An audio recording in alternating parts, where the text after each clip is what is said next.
नमस्कार, मैं संजीव चंदन। मेरे साथ हैं मनोरमा वरिष्ठ पत्रकार, स्त्रीकाल की संपादक। हम दोनों एक दूसरे का स्वागत कर लेते हैं। मनोरमा, हाँ बिल्कुल। चाय पी ली आपने?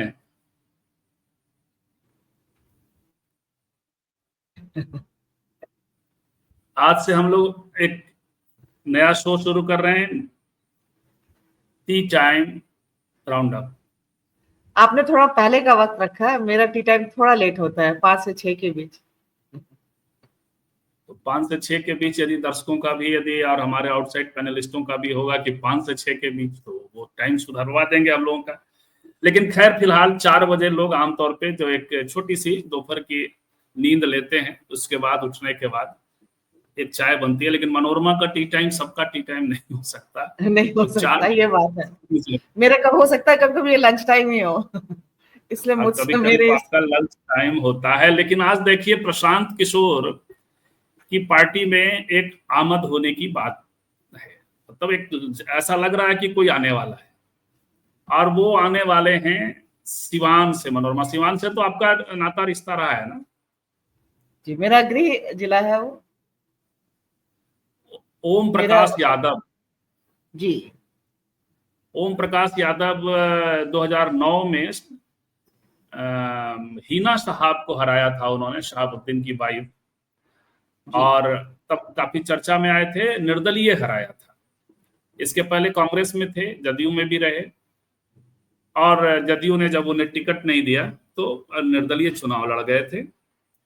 इन दिनों बीजेपी में है, और जी, प्रशांत किशोर से उनके मिलने की खबर है। वो खुद मिले हैं। ये कहा जा रहा है कि उन्होंने खुद मुलाकात की, जनसुराज में साथ मिलकर काम करने की बात की है। अभी औपचारिक रूप से वो शामिल नहीं हुए हैं, लेकिन इस घोषणा ने ही सिवान के पूरे जो अंकगणित है, रणनीतिक जो भी वहां का वो है गणित, उसको बिगाड़, मतलब कि उसको उसको डिस्टर्ब करने हाँ की बात जो है आ रही हाँ, है। और एक तरह से बात चर्चा में आ जाएगी। और निश्चित तौर पे वहां से जो विधानसभा अध्यक्ष हुआ करते थे आरजेडी से, अब तो हालांकि अब तो शहाबुद्दीन परिवार से भी रिश्ते सुधर गए हैं। और यदि ओम प्रकाश यादव वहां से चुनाव लड़ते हैं, या उनके जी। समर्थन से कोई और चुनाव लड़ता है, तो समीकरण तो थोड़ा अलग हो ही जाएगा। लेकिन आरजेडी के फिलहाल वो पक्ष में अभी अभी अभी तमाम बातें थी। एक तो उनका इनके साथ भी जो है ठीक ठाक, मतलब कि पैचअप हो गया। और ओसामा है, शहाबुद्दीन के बेटे ओसामा है। ओसामा को पिछले 2-3 मौकों पर देखा गया आरजेडी के नेताओं के साथ। उसका जो है लालू यादव ने भी जो भाजपा है उनके स्वागत हाँ आ चुके हैं। किया। हाँ, तो बिल्कुल। ये है।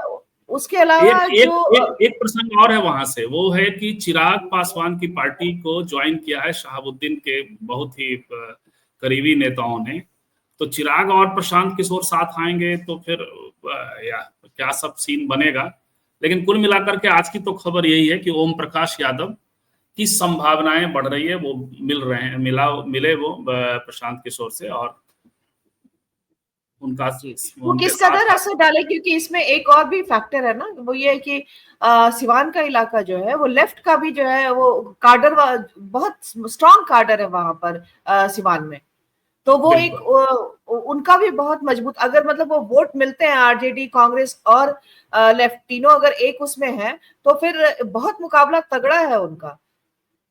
और उसमें जनसुराज में जाने के बाद ज्यादा नुकसान की बात भी फिर भाजपा को होने की हो रही है आरजेडी के मुकाबले में, या महागठबंधन के मुकाबले में। बिल्कुल। और भी बहुत सारी खबरों पे अभी हम लोग बातचीत करेंगे, जो यहाँ से लेकर के सुप्रीम कोर्ट में कुछ एक मजाहिया माहौल बन गया, चुटीला सा, उस पर बात करने वाले हैं। लेकिन ये अभी ये एकदम से ताजा ताजा आज के 24 घंटे की खबर तो नहीं है। लेकिन इस पर जरा टिप्पणी करिएगा कि तेजस्वी यादव जो भ्रष्टाचार का पैकेज पहले आप देख रही होंगी, अभी लगातार चल रहा है कि अपराधों की सूची से लेकर के वो आते हैं। और जो जंगल राज का उन पर आरोप उनके पिता पर और उनके माता जी पर लगता रहा है, तो उसके बरक्स नीतीश कुमार और बीजेपी के शासन काल के दौरान, और अभी जो खास करके जो अपराध की घटनाएं, और रोज उसको सेंटर में ला करके उसको एक कई बार कंपाइल करके तेजस्वी जी बात कर रहे हैं। अब भ्रष्टाचार के सवाल भी उन्होंने खड़े किए हैं और कहा है कि 30% कमीशन हर ठेके में, हर टेंडर में मंत्रियों को और अफसरों को मिल रहा है। एक तो ये, और दूसरा अभी जो महिला संवाद यात्रा है उसमें 600 डिजिटल बसों से महिलाओं तक पहुंचने की सरकार की योजना है। तो तेजस्वी कह रहे हैं कि ये चुनाव का खर्चा निकालने का एक तरीका है, 30% का कमीशन होता है और जनता के पैसे से चुनाव प्रचार का भी तरीका है। पलटवार किया है बीजेपी और जेडीयू के लोगों ने, और तो नेचुरल है तेजस्वी जी और उनको वो लालू प्रसाद जी और उनको उनकी माँ राबड़ी देवी के शासनकाल को लेकर के घेरा। लेकिन कितना सफल हो पाएंगे, क्योंकि तेजस्वी जी की छवि तो कम से कम क्लीन, मिस्टर क्लीन वाली कह सकते हैं फिलहाल। मिस्टर क्लीन इसलिए कि वो 2 बार मंत्री रहे, लेकिन कोई आरोप तो उन पर नहीं ही लगा है। इसी कारण से एक वीडियो वायरल हुआ था, आपको याद होगा, सम्राट का कि जी मनोरमा, इसलिए तेजस्वी पे 9वीं फेल और उनके हम ऑफसाइड पैनलिस्ट या दर्शकों के कमेंट्स का भी इंतजार करेंगे, क्योंकि आज ज्यादातर हम चाहते हैं कि इस वक्त दोपहर के बाद के समय में हमारी ही तंद्रा नहीं टूटे, आपकी भी तंद्रा टूटे। हम आपसे इंटरेक्ट ज्यादा करना चाहते हैं। जी मनोरमा, हो सकता है आज हमारा पहला दिन है, तो आज हम लोग इंतजार कर रहे हैं कि हमें जल्दी से जल्दी हमारे आउटसाइड पैनलिस्ट ज्वाइन करें। चलिए, गणेश मीना जी ने ज्वाइन किया आज इस कार्यक्रम के पहले हमारे आउटसाइड पैनलिस्ट। आपका बहुत बहुत स्वागत है। और ये क्या कहते हैं, हाँ, गणेश मीना जी, तो आप इस कार्यक्रम के हमारे पहले मीना जी अपना एड्रेस दे देंगे तो हम लोग एक किताब इनको अपनी ओर से गिफ्ट करेंगे। जी जी ठीक है। देखिए कितना ज्यादा ये मतलब सिस्टमैटिक है जंगल राज की बात करना। आज अनुराग ठाकुर बिहार में आए, उन्होंने भी भाई अनुराग ठाकुर जैसा आदमी, जिस तरह का वो तानाशाह और जिस तरह का एक तरह से गुंडे की तरह से व्यवहार करने वाला, भले ही आज आप भाजपा में मंत्री बन जाए और सब कुछ हो जाए, लेकिन अनुराग ठाकुर ने जिस तरह की भाषा राहुल गांधी के लिए इस्तेमाल की, दिल्ली में जैसा कैरेक्टर रहा, आप क्या बोलेंगे अनुराग ठाकुर को?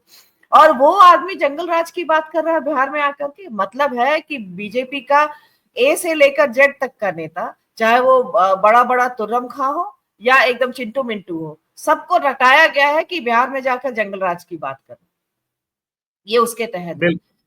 और आपने इसका भी देखा कि जो कांग्रेस है उसको भी एक डर था तेजस्वी यादव को लेके, जंगल राज को लेकर के, इसलिए जो, लेकिन अभी कृष्णा अलावरू और इन सबके साथ मिलकर बैठक हुई, इसमें सी वोटर सर्वे का भी एक रोल रहा, जिसमें तेजस्वी पहली पसंद बन के 46% वोट के साथ आगे रहे। वो हिचक टूटी कांग्रेस की, कृष्णा अल्लावरू की हिचक टूटी, और हिचक टूटने के बाद जो है एकदम ओपन हार्ट से कम कोऑर्डिनेटर बनाया है और ये किया, जो कि हिडन वे में, छुपे हुए तौर पे मुख्यमंत्री की भी बात है कि तेजस्वी यादव ही महागठबंधन का मुख्यमंत्री का फेस है इसको लेकर के। तो ये तमाम चीजें, इसका मतलब है कि अब जंगल राज को लेकर के तेजस्वी यादव को हमने देखा विधानसभा में भी जिस तरह से, जिस तैयारी के साथ उन्होंने बात की थी, जब हमने अपने कार्यक्रम में भी इसकी बात की थी, उसके अलावा पब्लिक फोरम पे जहां जहां वो लोगों से इंटरेक्ट कर रहे या मीडिया से कर रहे, उन्होंने जंगल राज का पूरा तफसील दिया है। किसका जंगल राज, कैसा जंगल राज। आप जब लगातार जिस तरह से देख रहे हैं बिहार में तमाम घटनाएं हो रही, अपराध की, अपहरण की, डकैती की, दिन दहाड़े जिस तरह से दुकानों को लूटा गया, सोने के वो सब वाले हत्याएं जैसे हो रही हैं, और क्या रह गया है जंगल राज को जो है, और क्या मतलब कि एक पैरेलल अब बड़ी लकीर खींच दी है इन लोगों ने जंगल राज के मामले में। जनता भी अब धीरे धीरे इस चीज को समझ रही है। मुझे ये हालांकि ये इसको करने की कोशिश करेंगे, ऐसा नहीं है कि फिर जंगल राज की बात बार बार विकास बात करते करते जंगल राज की बात कर लेते हैं। मोदी बिहार आ रहे हैं, मोदी भी वही बात करेंगे, जंगल राज की बात करेंगे, एजेंडे का हिस्सा है जंगल राज की बात करना। लेकिन अब तैयार है, मुझे लग रहा है महागठबंधन इसीलिए ये जो खबरें लेकर के, सॉरी, जो आरोप लेकर के आ रहे हैं तेजस्वी यादव, तो वो उतना अब स्टिंग, ऐसे भी अब स्टिंग नहीं रह गया, इसीलिए सम्राट चौधरी का वो वीडियो वायरल हुआ है।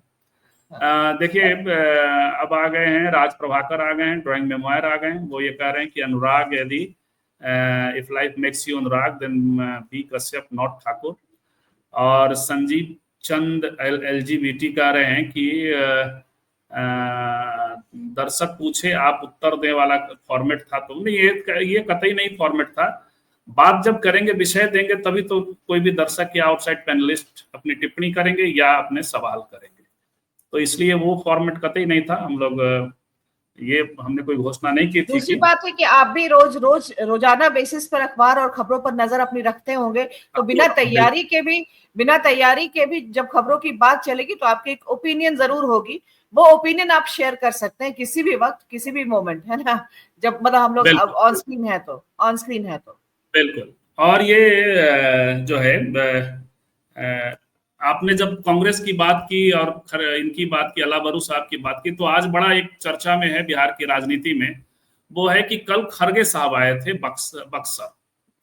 उनका एक प्रोग्राम कैंसिल हुआ, पसमानदा सम्मेलन में उनको आना था, तो वो उन्होंने मना कर दिया था 2 दिन पहले ही। उसके पीछे की कहानी मैं आपको बताता हूँ मनोरमा। और वहां देखिए, उसके पहले बक्सर में जो खाली कुर्सियां रह गई, उसकी तस्वीरें, हालांकि उसके जो आयोजकों में से एक है, मतलब मेरी यूनिवर्सिटी से पढ़े हैं, ग्रैंड जूनियर रहे हैं, तो वो तो सफाई दे रहे हैं कि नहीं भैया, वहां तो लोग थे, वहां इतने लोगों ने खाना खाया, लेकिन कुर्सियां, या वो भी जो फोटो भेज रहे हैं ना, क्लोजअप का फोटो भी, वो भी कहानी कह रही है कि लोग वहां नहीं थे। और भी जो आयोजकों में थे, वो उनसे भी मैंने बात की, और खास करके जो वहां उपस्थित लोग थे कांग्रेस के भीतर भी फूट, मैंने आपस में इसको लेकर संघर्ष हो रहा है। अखिलेश सिंह के बेटे ने, जो पूर्व अध्यक्ष हैं, उन्होंने कहा कि अखिलेश सिंह जी होते तो ऐसी स्थिति नहीं होती। एकदम पूरी तरह से सुपर डुपर फ्लॉप हुआ वहां पे मनोरमा। इस पर कुछ कहना चाहिए इधर से, या फिर हम बात करेंगे पसमानदा सम्मेलन को उन्होंने क्यों मना किया? जी इसमें थोड़ी सी बात तो चलते चलते कर ही सकते हैं कि कांग्रेस ने निलंबित कर दिया अपने उस जिला जो है प्रभारी, जो भी है जिला के, जो वो थे मनोज कुमार पांडे हैं शायद, तो उनको निलंबित कर दिया। थोड़ा सा कांग्रेस को मुझे लगता है कि कार्रवाई करनी चाहिए। एक हमने बार बार जो स्टेज में किसी कार्यक्रम के दौरान फोटो खिंचाने और मंच पे उपस्थित होने, माला पहनाने, नेता की नजर में आने की प्रवृत्ति बहुत ज्यादा है, वो प्रवृत्ति नहीं है। जैसे कि कल हमने जो रैली देखी सीपीएम की, कल आपने भीड़ देखी होगी कलकत्ता में, है ना, तब जबकि मरा हुआ माना जा रहा है सीपीएम को, या हाँ माना जा रहा है। और कैसा मौसम है ये आप जान रहे हैं, आपसे बेहतर कौन जानेगा, आप लोग पटना में हैं, किस तरह का मौसम है, फिर कहाँ से आता है? इसका मतलब है इसका मतलब है कि जो जमीनी कार्यकर्ता है वो जमीन पर कितने ज्यादा एक्टिव है, या फिर उनकी प्रतिबद्धता होती है। दो चीज इससे साफ साफ दिख रहा है। साफ ये दिख रहा है कि कांग्रेस के पक्ष में लोग तैयार नहीं, क्योंकि अपने नेता को सुनने लोग वैसे ही चले जाते हैं। अगर नेता उतना खरगे साहब उतना लोकप्रिय नेता भी नहीं है, उनकी लोकप्रियता पे कांग्रेस ने काम भी नहीं किया है, लेकिन दिक्कत तो हुई है। सस्पेंड किया, अच्छा ही किया है। यदि आपने लेटेस्ट खबर दी कि वो सस्पेंड भी, सुबह ये बात चल रही थी, मनोज कुमार पांडे को निलंबित किया है।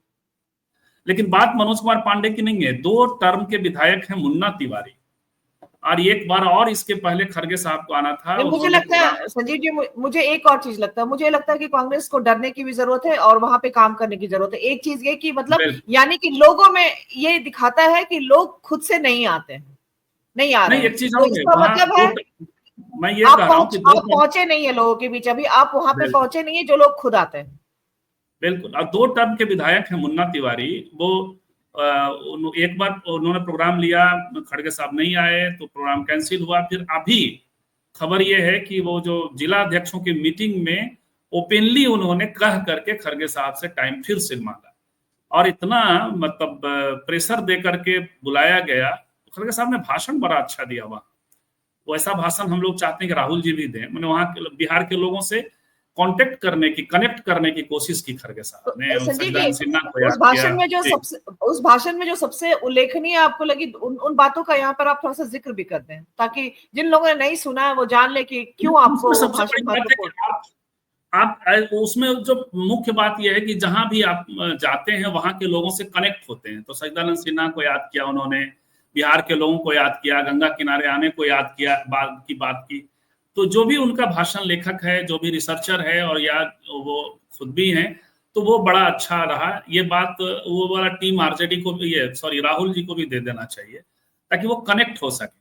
लेकिन जो पसमानदा वाली जो कहानी है वो ये है कि ये कार्यक्रम अभी आप पसमानदा के बड़े नेताओं में अली अनवर साहब ने, जेडीयू के 2 बार के सांसद, राज्यसभा सांसद, वो उन्होंने कांग्रेस ज्वाइन किया, लेकिन उनकी बिना जानकारी के और एक कार्यक्रम हो रहा था। एजाज अली हैं, दोनों एक दूसरे के बहुत अच्छे रिश्ते नहीं है, अली अनवर और एजाज अली के। एजाज अली को भी 2 साल के लिए जेडीयू ने राज्यसभा भेजा था।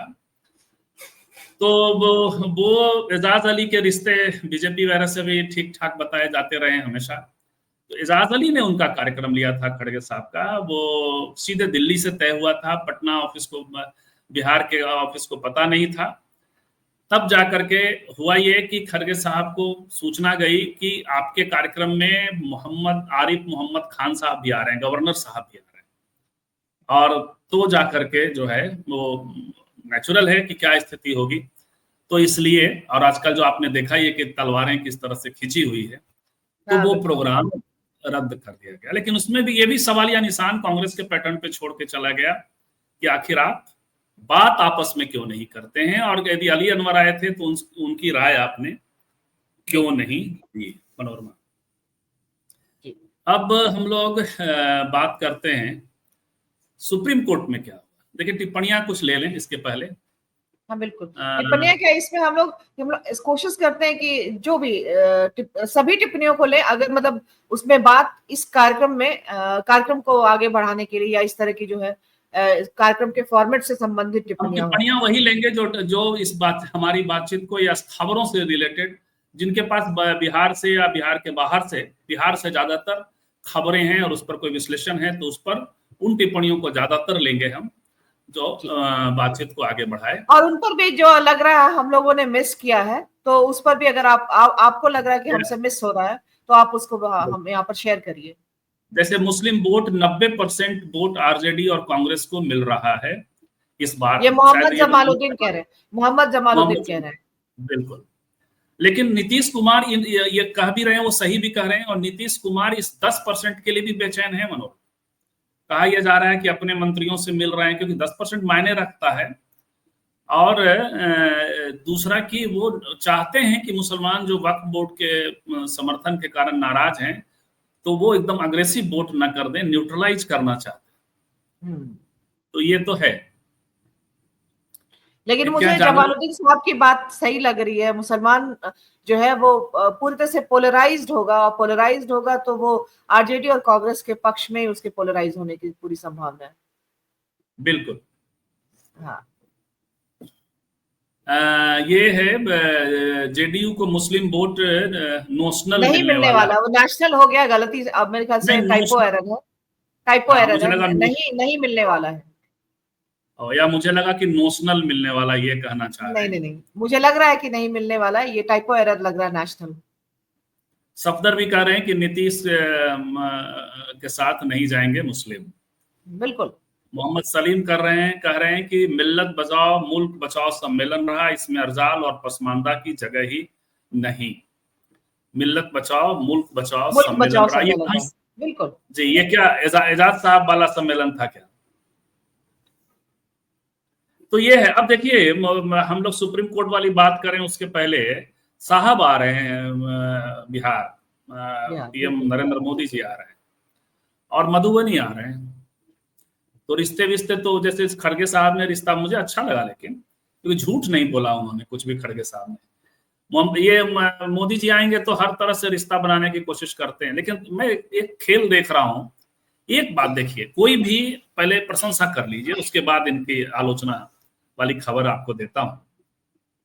प्रशंसा ये कि खड़गे साहब के कार्यक्रम में खाली कुर्सियां हैं, और मधुबनी में मोदी जी का कार्यक्रम लगा है, पूरी बीजेपी काम पे लगी हुई है। अब मोदी जी छोड़ दीजिए, जेपी नड्डा का कार्यक्रम हो या किसी भी नेता का कार्यक्रम हो, किसी भी विधानसभा क्षेत्र में हो, तो उस इलाके के सिर्फ ये नहीं, जब डबल इंजन की सरकार है तो प्रशासन भी लगा होगा।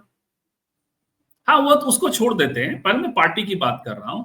तो पार्टी एक रिस्पॉन्सिबिलिटी फिक्स करती है और उस हिसाब से चीजें होती हैं, तो ये इनकी खासियत है। लेकिन देखिए, खिलाड़ी बड़े हैं। अब मनरेगा का पैसा रिलीज किया तो अखबार खबर बना रहा है कि बिहार आने के पहले मोदी जी का बड़ा सौगात। क्या सौगात है भाई?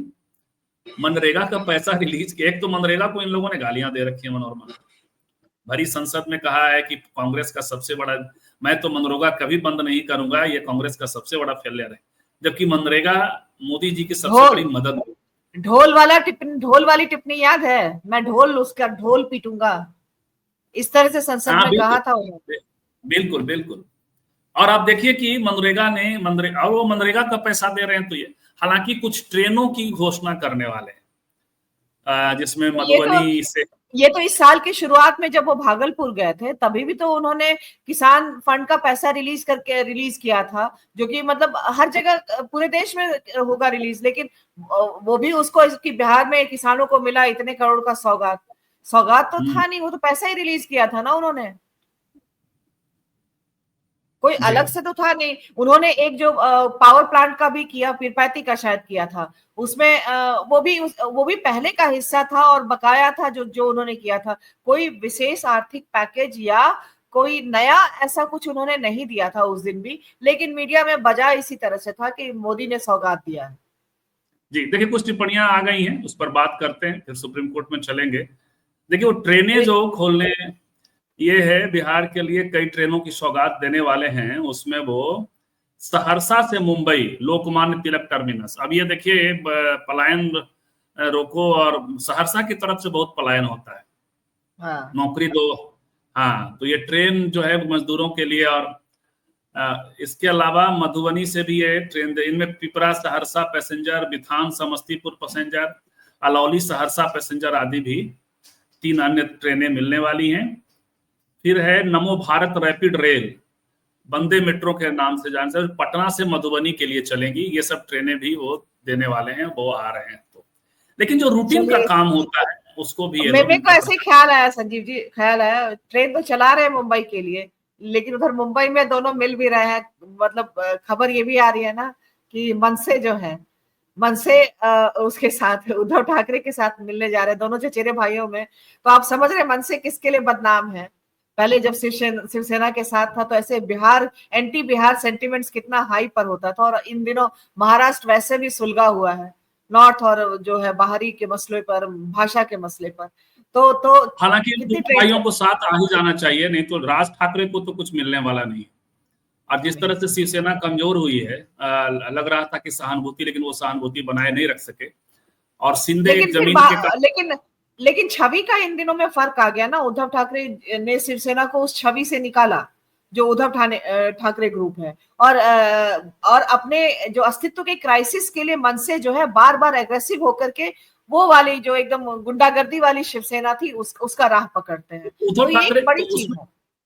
बिल्कुल, लेकिन उद्धव ठाकरे ने शर्तें भी सामने रख दी हैं कि आप तो रिश्ते वगैरह उधर मत रखिए। तो खैर, हम लोग आते हैं, कुछ टिप्पणियां हैं, वो है हम उसके बारे में बाद में बात करेंगे। हमने बिहार के संदर्भ में बात की, जो ट्रेन चलाई जा रही है उधर एंटी बिहार सेंटिमेंट्स जो है, हाँ जो है, और हमने यहाँ की राज ठाकरे साहब को उस ट्रेन से बैठा के सहरसा ले आया जाएगा। नहीं संजीव जी, आपको शायद याद होगा जब वो एक लड़के को चलती बस में मार दिया था, तभी भी तो यहाँ डबल इंजन की सरकार थी, और तब वहां भी इनकी ही सरकार थी। इसके बावजूद भी जो पीसी थी वो भारत की जनता थी, जिस पलायन की बात और जिसको लेकर ऐसी खबरों में मीडिया को के प्राण नहीं जाते। हाँ। और ना जो है ये लोग माहौल ऐसा बनाते हैं। लेकिन मोहम्मद सलीम कह रहे हैं कि डॉक्टर एजाज अली अरजाल मुस्लिम को अनुसूचित जाति की मांग भूलकर अब मिल्लत बचाओ याद आने लगी है। इसकी बात ये मुख्तार अंसारी कह रहे हैं कि पटना में पसमानदा सम्मेलन नहीं था, मिल्लत बचाओ देश बचाओ से इसलिए खड़गे साहब नहीं गए। खड़गे साहब के नहीं जाने की कई कहानियां हैं, उसमें एक सबसे बड़ी कहानी यही है। और भी बहुत सारी चीजें हैं, बहुत सारी बातें जो आपको सूत्रों से पता चलती है, उसकी चर्चा नहीं की जानी चाहिए। लेकिन ये है कि दिल्ली से लेकर पटना तक बहुत तेज हलचलें शुरू हो गई थी जब ये उन्होंने प्रोग्राम किया था। तो इसलिए खड़गे साहब ने नहीं ये किया। मोहम्मद सलीम कह रहे हैं कि मोहम्मद मिल्लत बचाओ सम्मेलन रहा, इसमें अरजाल और पसमानदा की जगह ही नहीं थी। मोहम्मद जमालुद्दीन कह रहे हैं कि बिहार में आरजेडी और कांग्रेस मेहनत करना शुरू करे, फिर बिहार सरकार बन जाएगी। बिहार सरकार तो ऐसे ही बनी हुई है, लेकिन बिहार में इनकी सरकार बन जाएगी। तो ठीक ही कह रहे हैं मोहम्मद जमालुद्दीन, बिल्कुल मेहनत करना चाहिए, साथ मिलकर करना चाहिए, और कई सारे सम्मेलन, कई कार्यकर्ताओं के बीच एक आपस में तालमेल बेहद जरूरी है। महेश यादव कह रहे हैं कि जमशेदपुर में विनय सिंह जो करनी सेना के प्रदेश अध्यक्ष थे, उनकी हत्या हो गई।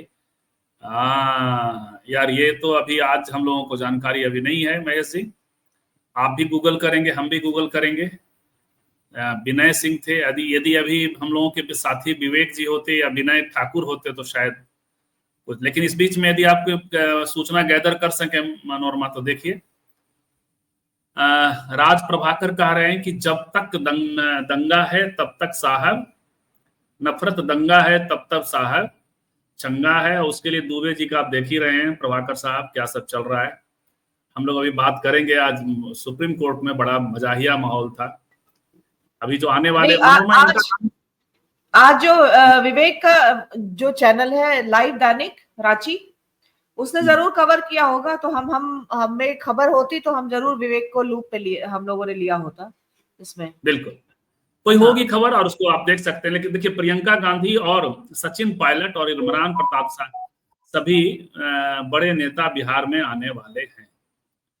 प्रियंका गांधी को तो सबसे पहले मोहम्मद जमालुद्दीन भाई, मनोरमा जी, उनको पप्पू यादव वाला मसला सॉल्व कर देना चाहिए। बेचारे पप्पू जी लगातार लॉयलिटी सिद्ध कर रहे हैं। आज भी इंटरव्यू दिया एक चैनल को उन्होंने, और वो चिराग पासवान को भी मुख्यमंत्री की तरह देखने लगते हैं, कुछ भी कर रहे हैं।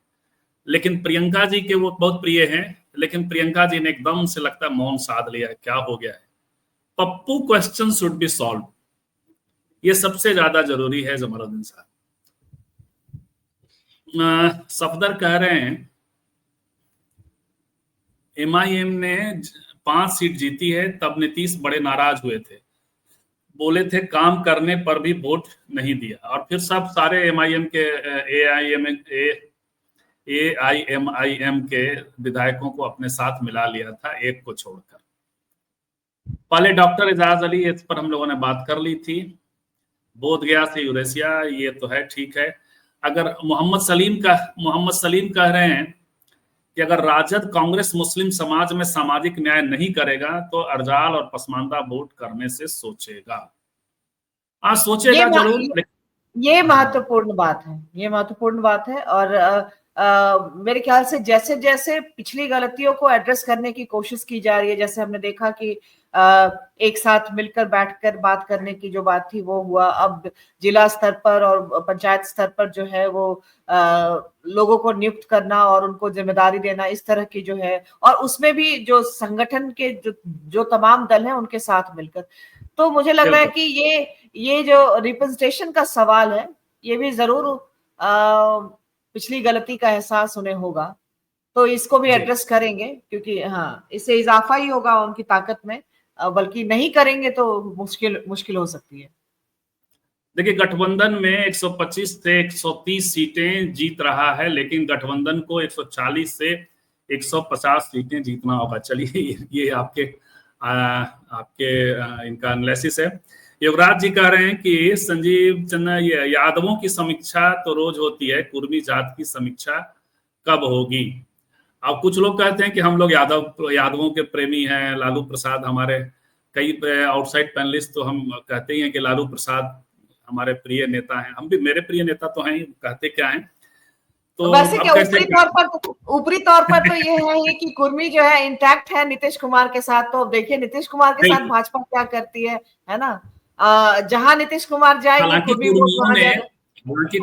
हालांकि कुर्मियों ने इस बार मीसा यादव को ठीक ठाक वोट किया, और मेरी भी कई कुर्मी मित्रों से बात होती थी और कोयरी मित्रों, कुशवाहा मित्रों से बात होती थी, तो ये था कि इस बार थोड़ा नाराजगी दिखाई थी लोगों ने। कुछ लोगों के बीच ये भी चर्चा थी कि नीतीश जी को निरीह बना दिया है, तो अब तो और निरीह बना दिया है मनोरमा जी।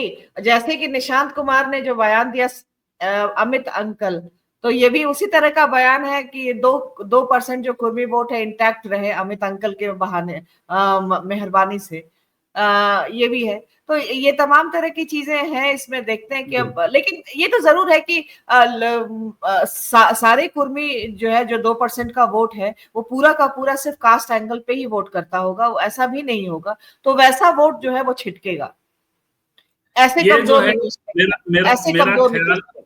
बिल्कुल मेरा ख्याल कह रहे हैं कि तमाम सेकुलर पार्टियों को मुसलमानों को वोट चाहिए, लेकिन एआईएमआईएम से गठबंधन नहीं करना चाहते।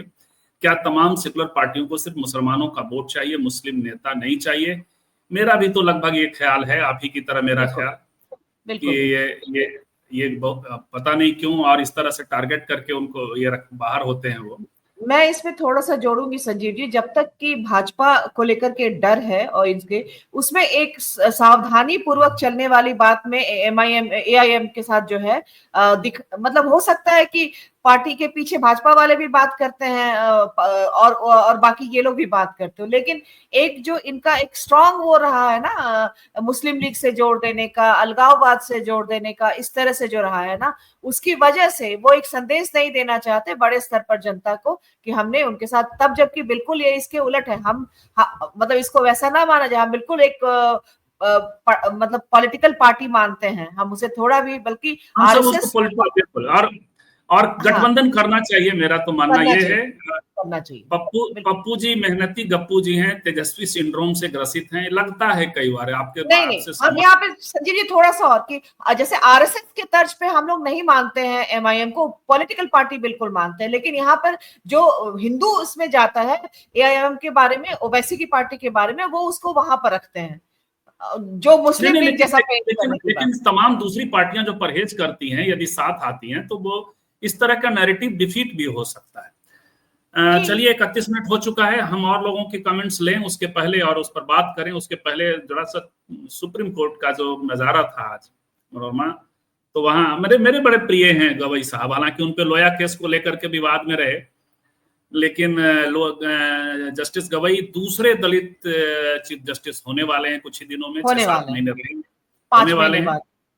बिल्कुल, उनके पिताजी का बिहार से रिश्ता है, गवर्नर रहे आरएस गवई, राम सुंदर दास गवई, और वो राम सुंदर गवई दास नहीं थे, और आरएस गवई दादा साहब गवई कहलाते रहे। आरपीआई के संस्थापकों में से, संस्थापकों में नहीं, मैंने आरपीआई एक उनकी तरफ रहा है, और उनके बेटे हैं। मेरा डोपामाइन इसलिए कि मेरे से पर्सनली मेरा एक मुकदमे का मामला था, कभी बात करेंगे, तो उन्होंने बड़ा चुटकी ली, वो मजेदार है। आए थे विष्णु शंकर, एडवोकेट विष्णु शंकर जैन, दो मसले को मेंशन कर रहे थे। एक, वो चाहते थे कि मुर्शिदाबाद के मसले के कारण जो वहां पर वायलेंस है, तो वहां राष्ट्रपति शासन लग जाए। आप समझ सकते हैं उनके रिश्ते किससे हैं विष्णु शंकर जैन साहब के साथ। तो उन्होंने कहा कि जो है वहां उसको मेंशन कर रहे थे, तो वो चुटकी लिया पहले गवाई साहब ने कि भाई हम पर तो आरोप लग रहा है कि हम एग्जीक्यूटिव और लेजिस्लेटिव में ज्यादा दखल दे रहे हैं, तो क्या हम राष्ट्रपति को आदेश दें कि राष्ट्रपति शासन लगाइए। तो ये भी हालांकि एक चुटकी इसलिए थी कि भाई राष्ट्रपति शासन भी तो सेंटर से लगता है और राष्ट्रपति को कोई आदेश तो करता नहीं। उसके बाद तुरंत उन्होंने मेंशन कर दिया कि नेटफ्लिक्स और अमेजॉन में ये जो चीजें थे वो भी बड़ी पीड़ा है, क्योंकि वहां सरकार का वो सेंसर वाला नहीं चलता है, बहुत सारी आलोचना की बड़ी अच्छी क्रिएटिव चीजें भी आ जाती हैं। तो उन्होंने चुटकी ली कि आप तो विष्णु भी हैं और शंकर भी हैं, तो आप त्रिनेत्र खोलिए अपना। अब हम पर तो भाई एग्जीक्यूटिव, और फिर उन्होंने दोहरा दिया कि हम पर तो आरोप लग रहे हैं एग्जीक्यूटिव और लेजिस्लेटिव में दखल देने का, तो हम इसको कैसे करेंगे। मेंशन करिए, दे दीजिए नोटिस, 2 सप्ताह बाद नोटिस दीजिए, 2 सप्ताह बाद सुन लेंगे और डिसमिस कर देंगे। ऑर्डर तो हम कर नहीं सकते, क्योंकि ये काम जो लेजिस्लेटिव एग्जीक्यूटिव को करना चाहिए उसमें हम क्यों दखल दें। तो आज बड़ा जॉली मूड में सुप्रीम कोर्ट ने आईना दिखा दिया है, और एक तरह से मतलब इनका तीर इन्हीं को मारा, जिस तरह से भाजपा से उठ करके कोई भी नेता आज बोल रहा है या उससे जुड़े हुए, बल्कि हमने थोड़ी सी संयमित रही रामदास अठावले की टिप्पणी, लेकिन उन्होंने भी मतलब एक तरह से डिस्प्लेजर तो जाहिर किया ही इस पर, और जो वो था ज्यादा उनका जो निशाना था वो सुप्रीम कोर्ट ज्यादा था, यानी कि इनके टेरिटरी में जो है विधायिका के टेरिटरी में घुसने की बात, या संसद जो भी है। तो ये टिप्पणी बहुत अच्छी रही, मतलब उनके तीर से उन पे निशाना मुर्शिदाबाद। देखिए, एक बात है, जुडिशियल एक्टिविज्म को लेकर के चर्चा होती है, लेकिन क्या जुडिशियल एक्टिविज्म है क्या। और आज के दौर में तो जब आपने बहुमत के शासन का ऐसा हंगामा मचा रखा है, आपने इतने सारे बिल पास कर दिए हैं ध्वनि मत से, बिना किसी सेलेक्ट कमिटी वगैरह में भेजे हुए, तो ऐसे में तो सबसे ज्यादा, क्योंकि अल्पमत के हितों की रक्षा करना ही तो 142 आर्टिकल 142 का ये है। संजीव अब जी, मैं देखिए, चाहूंगी यहाँ पे थोड़ा सा हम लोग बात कर लेते हैं उस समय की, जब जुडिशियल एक्टिविज्म, याद है हम लोग अभी उस वक्त 10th 12th में थे, तब की बात हो रही है, या जब एक पूरा का पूरा डिबेट का हिस्सा था, आप चाहे यूपीएससी के लिए तैयारी कर रहे हो, चाहे किसी के लिए भी, जुडिशियल एक्टिविज्म इस पर लिखने के लिए, उस समय ये उल्टा था, उल्टा उल्टा था। आप इसी से फर्क समझिए, इस रेजीम का, इस निजाम का, उस निजाम का। जब हम बात कर रहे थे कि जुडिशियल एक्टिविज्म क्या, जो भारत के लोकतंत्र को जो है उसमें उसका हस्तक्षेप है, अपने अपने दायित्व, अपनी सीमा से ज्यादा का, और आज जो बात हो रही है वो किस तरफ में हो रही है। तो आप वो उस दौर में, दो, जो आपातकाल के दौर में, जब इंदिरा गांधी के वक्त में, जब प्रीवी हाँ, काउंसिल को भंग करने का और ये आपके बैंकों के नेशनलाइजेशन का निर्णय ले रही थी, उस समय जो जुडिशियरी कर रही थी, तो वो हाँ, एंटी पीपल डिसीजन जरूर ले रही थी। लेकिन अभी जो जरूरत है वो बेहद जरूरी स्टेप्स हैं। और अब जो भाई साहब ने कहा है, निशिकांत दुबे जी ने, तो आज बड़ा मजाहिया माहौल था, बड़ा आनंद ले रहे थे लोग। राज प्रभाकर कह रहे हैं, ये तो हम लोगों ने बात कर ली थी। अजहर हुसैन कह रहे हैं कि मनरेगा को यूएन ने ग्रामीण फाइनेंसिंग की सबसे बेहतरीन स्कीम माना। बिल्कुल है, बिल्कुल। वो है, और उसने मोदी जी की बड़ी मदद कर दी। बल्कि ये लोग कितना भी करें, पलायन अगर किसी चीज से थोड़ा रुका है तो मनरेगा ने उसमें एक भूमिका निभाई थी। बिल्कुल। निर्मल कुमार कह रहे हैं नीतीश जी को खत्म होना चाहिए, अब उम्र हो गई है नीतीश जी के बाद, अब नए नेतृत्व आए। लालू जी, नीतीश जी का टाइम हो गया। नए नेतृत्व के तौर पे बहुत से नाम सामने हैं, हम लोग और इस पर बात करते ही हैं। लेकिन अमेरिका में नीतीश तो जी, फिर भी गनीमत है कि 2 टर्म के बाद कोई वहां पर शायद राष्ट्रपति नहीं, दो दो मैक्सिमम है या 3 है, क्या है, 2 ही है ना शायद, 2 से ज्यादा। बरसाती लाल वर्मा कह रहे हैं कि त्रिवेणी का क्या, ये कौन सा त्रिवेणी? त्रिवेणी का क्या? त्रिवेणी संघ की बात कर रहे हैं या क्या कह रहे हैं? त्रिवेणी संघ जो 1930s के दौर में बना था, उसकी बात कर रहे हैं? या तो अफसोस नहीं संजीव जी, मैं यादव थोड़ा सा कुर्मी यहाँ को? पर भी बात, ये भी अमेरिका में शायद 2 टर्म से ज्यादा कोई राष्ट्रपति नहीं बन सकता, नहीं, या ज्यादा से ज्यादा 3 शायद है, लेकिन निश्चित है वहां पर 2 या 3, दो इसको दो लेके दो कंफ्यूज, दो, 2 है। दो टर्म। हमारे यहाँ अनफॉर्चुनेटली ऐसा नहीं है, हमारे यहाँ अनफॉर्चुनेटली ऐसा नहीं है, जो कि होना चाहिए। ट्रंप साहब के बारे में अब कहा जा रहा है कि चूंकि महामानव है, हमारे वाले की तरह, मोदी जी की तरह, कहीं कहीं वो तो वहां का संविधान संशोधन ना करते। अच्छा देखिए, एक भी बड़ा मजेदार है, आते हैं और दर्शकों की और आउटसाइड पैनलिस्टों की टिप्पणियां हैं, वो लेना जरूरी है। लेकिन अब ये भी देखिए कि जो अपना वाला है, वैसा कोई दूसरा उधर वाला भी हो जाए तो उसमें फिर नहीं पटता है। उधर चाहिए आपको खालिदा जिया बेगम, ये सॉरी शेख हसीना। शेख खालिदा हसीना जिया चाहिए, बेगम से नहीं पटेगा आपका, नहीं पटेगा। क्योंकि वो आप ही की तरह की हो गई ना, वो एक तरह की वहां भी वो। और दोनों को एक दूसरे के अल्पसंख्यकों की बड़ी चिंता है, अपने यहाँ के अल्पसंख्यकों की चिंता नहीं। तो ट्रंप साहब अपने वाले की तरह हैं, तो वो दोनों का कैसे, उन दोनों का पटना तो है नहीं, वो तो पर मुश्किल हो ही लेकिन जाएगी। इसके बावजूद अब धीरे धीरे करके जो है सारी कलई खुल रही है, तो लोगों को जो है हकीकत का एहसास हो रहा है। बिल्कुल।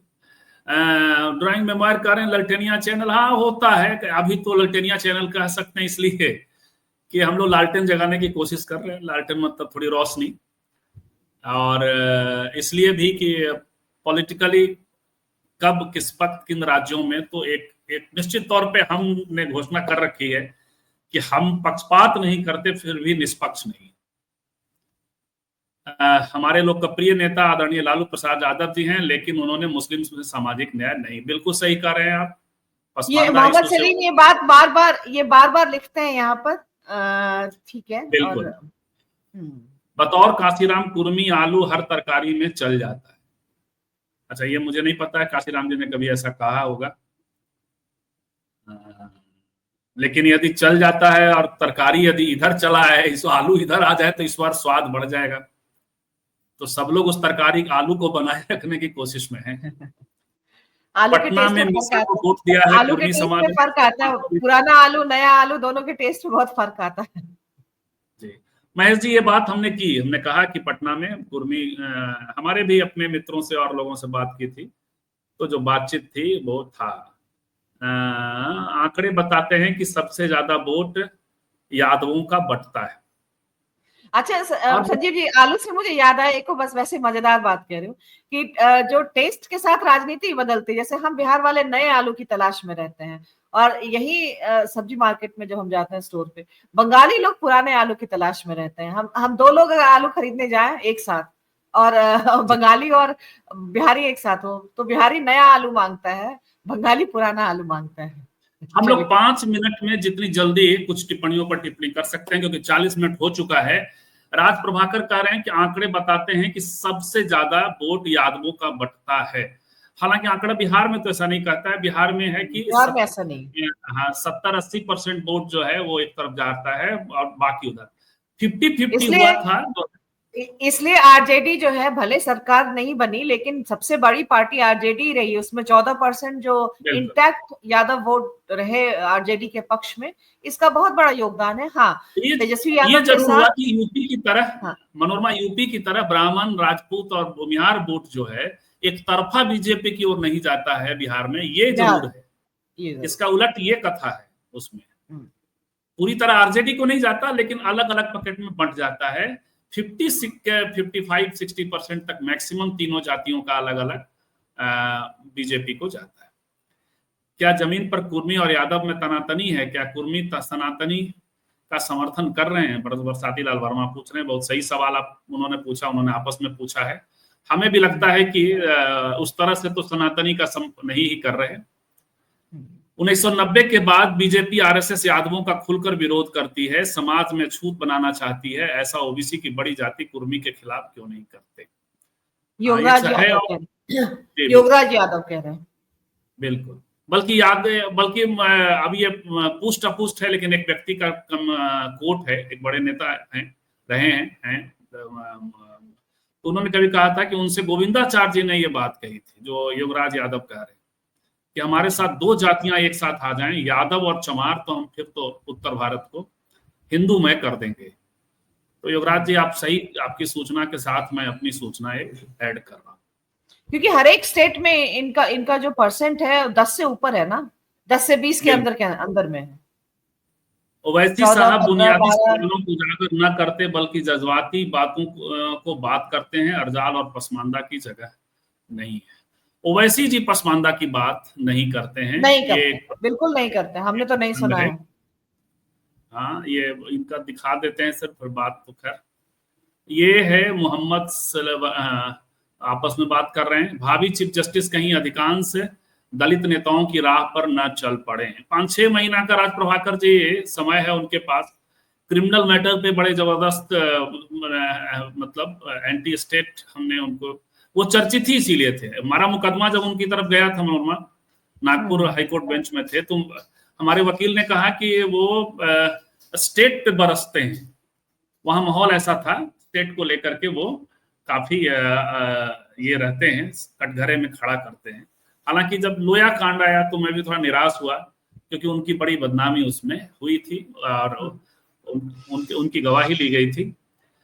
अच्छा, ये इनका एड्रेस है। हम लोग इसको, आप इस एड्रेस को कॉपी कर सकते हैं साकिब, तो कर लीजिए या नोट कर लीजिए जरा। गणेश मीना का है, फोटो लेकिन खींच लीजिए।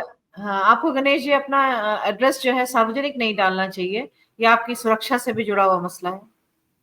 नहीं नहीं, कोई नहीं, ऐसा क्या है ना? इतना भी। पता नहीं, मुझे लगता है, इसलिए मैंने कहा। फिर भी ऐसा भी नहीं है। आप इनबॉक्स कर सकते थे। हाँ, इनबॉक्स कर दिया करिए। स्त्री काल संजीव चंदन फेसबुक पे, या स्त्री काल का जो पेज है उसके इनबॉक्स में डाल दिया करिए। डाल दी। ले लिया हमने। राज प्रभाकर कह रहे हैं 1934 का त्रिवेणी संघ, अच्छा उसकी ही बात कर रहे थे जिसको हमने समझा। बिल्कुल।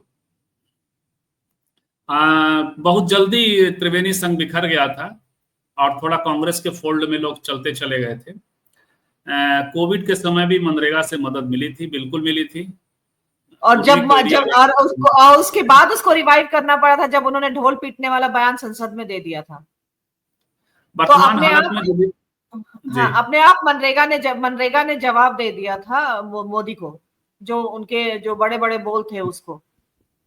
एलआर भारती कह रहे हैं कि वर्तमान हालत में जुडिशियल एक्टिविज्म की ही जरूरत है, अन्यथा लोकतंत्र और न्यायपालिका ध्वस्त हो जाएगी। यदि संजीव खन्ना साहब ने ईवीएम हटा दी होती तो फिर एक दिन देखना नहीं पड़ता।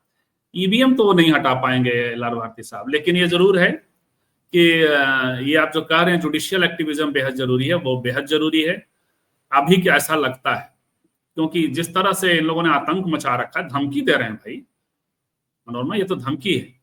मेरे लिए पहले संविधान तब सरिया, यह देश संविधान से चलता है किसी धर्म से नहीं। बिल्कुल यही होना भी चाहिए, हिंदुओं को भी मानना चाहिए और ये सभी धर्मों को मानना। ट्रंप ने बोलना शुरू कर दिया है, लोग चाहते हैं मैं तीसरी बार राष्ट्रपति बनूं, हमारे वाले की तरह। और वैसे ट्रंप के खिलाफ जो प्रदर्शन हुआ, उससे बड़ा प्रदर्शन अब अगला मेरे ख्याल से 22 अप्रैल को या 25 अप्रैल को होने जा रहा फिर से अमेरिका में। एमआईएम का साथ देना आरएसएस को खुश कर देगा, पता नहीं कैसे होगा ये, लेकिन यदि अच्छा इस पर कोई राय अभी। दिनेश शर्मा कह रहे हैं कि धनखड़ जी और निशिकांत दुबे जी जो कह रहे हैं वो एक सुनियोजित रूप से लोकतंत्र और संविधान, आर्य भारती कह रहे हैं, सॉरी, संविधान और न्यायालय पर। कि भाजपा ने ही अपना पल्ला झाड़ लिया उनके इस बयान से, तो अब इसको भी समझिए। बिल्कुल ये कह रहे हैं कि राजन की वही गोविंदाचार्य के कारण बीजेपी पावर में है और गोविंदाचार्य ओबीसी को कैंसर साबित कोई रंजन कुमार है, राजन नहीं है। ओबीसी समाज को, हाँ रंजन कुमार को खंड खंड किया, ये हुआ, ये सब हुआ। हम लोग को, हमने कोई गोविंदाचार्य की प्रशंसा नहीं की थी, हमने कहानी बताई। और ये आप सही कह रहे हैं कि यही कारण गोविंदाचार्य की बड़ी भूमिका थी। तो वो तो देखिए, वो पूरा बीजेपी ने मनोरमा ओबीसी और दलितों के बीच में काम करना शुरू कर दिया था। आज हम रो रहे हैं 40 साल बाद, लेकिन मंडल का रथ चला तो कमंडल का रथ भी साथ साथ चला।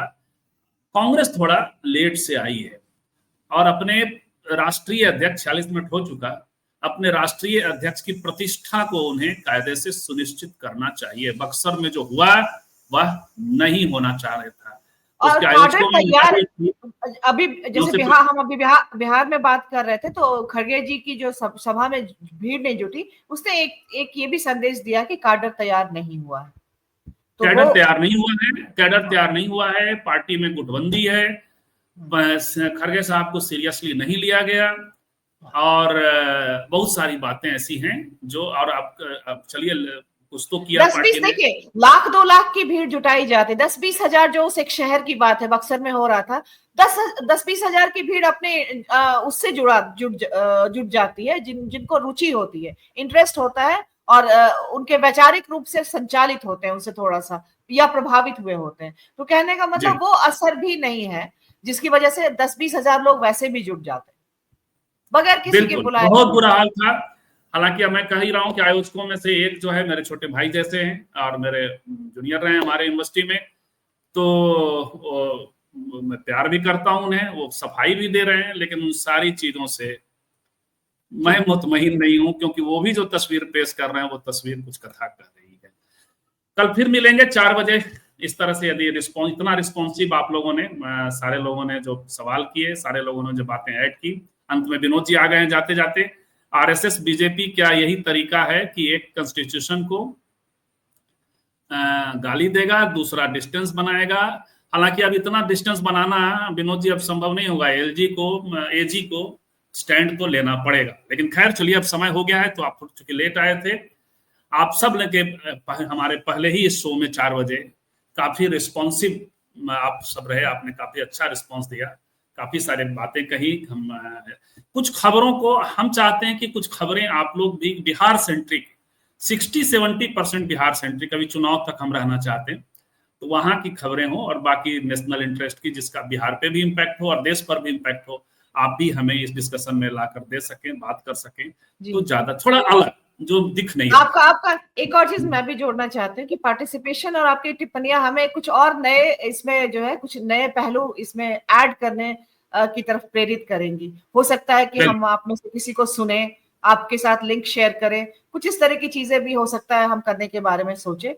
तो जितना सकारात्मक हस्तक्षेप, क्योंकि इस बात सिर्फ खबरों के बारे में हमारे बात करने की नहीं है, बात यह है कि खबरें आप तक जो पहुंच रही है, आप जो रिसीव कर रहे हैं, वो आप कैसे रिसीव कर रहे हैं। एक जो सचेतन जागरूक जिसको बोलते हैं जनता या नागरिक तैयार करने की या नागरिक बनने की जो प्रक्रिया होती है, इसमें ये दोनों का आदान प्रदान बहुत महत्वपूर्ण है। बिल्कुल, तो बहुत बहुत धन्यवाद मनोरमा और आप सब और साइड पैनलिस्ट, दर्शक जो आगे भी देखेंगे। आप सबको आप नमस्कार। 4 बजे, ये 9 बजे के कार्यक्रम में जरूर मिलिएगा, रिवर्स टॉक।